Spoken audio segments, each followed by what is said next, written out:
Global Typhoon, Chairman TV. Weather update. Helping homeless people. Please subscribe.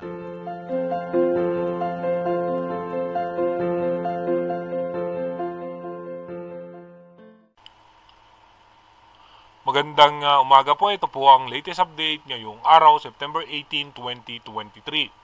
Patuloy pong umiiral sa ating bansa itong ITCC o yung Intertropical Convergence Zone na magdudulot nga po ng mga posibleng biglaan po at ng Mindanao at ng Palawan. Meron naman tayong posibleng localized thunderstorm sa may parte ng Roa City at dito nga po sa may Metro Manila.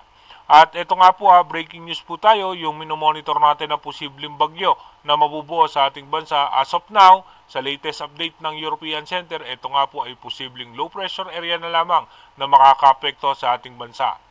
Dumako na nga po tayo sa ating advanced weather forecast. Dito po sa ating advanced weather forecast, mapapansin natin dahil nga po sa ITCC may posible po tayong mabuong low pressure area dito nga po sa may parte ng eastern section ng Mindanao, at ito po yung mababa naman ng tsansa na maging isang ganap na bagyo, at posible nga po pag nasa parte na yan ng Bicol region ay malulusaw din po yan kaagad.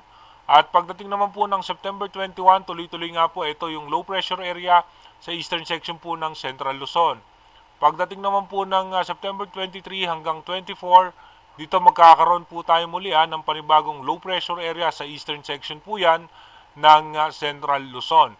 At pagdating naman po ng September 27, dito nga po, ito po yung i-monitor natin, dalawa po yan. Isa nga pong low pressure area sa eastern section, sa western section ng Central Luzon, at isa naman po sa eastern section ng Central Luzon. Sa ngayon nga po, sa latest update ng European Center, ito pong dalawa as low pressure area pa lamang. Pero malaki pa rin po ang posibilidad na magbago po yan. Gaya po ng inuulit natin, yung advanced prediction po natin o yung advanced weather forecast is possible scenario pa lamang po yan. Malaki pa rin po ang tsansa na magbago po lahat yan. Kaya manatili tayong tumutok sa ating advanced weather forecast para malaman po natin kung ano nga ba yung magiging posibleng senaryo nitong dalawang posibleng sama ng panahon na makakaapekto sa ating bansa. Mag-iingat po tayo palagi. God bless po sa ating lahat.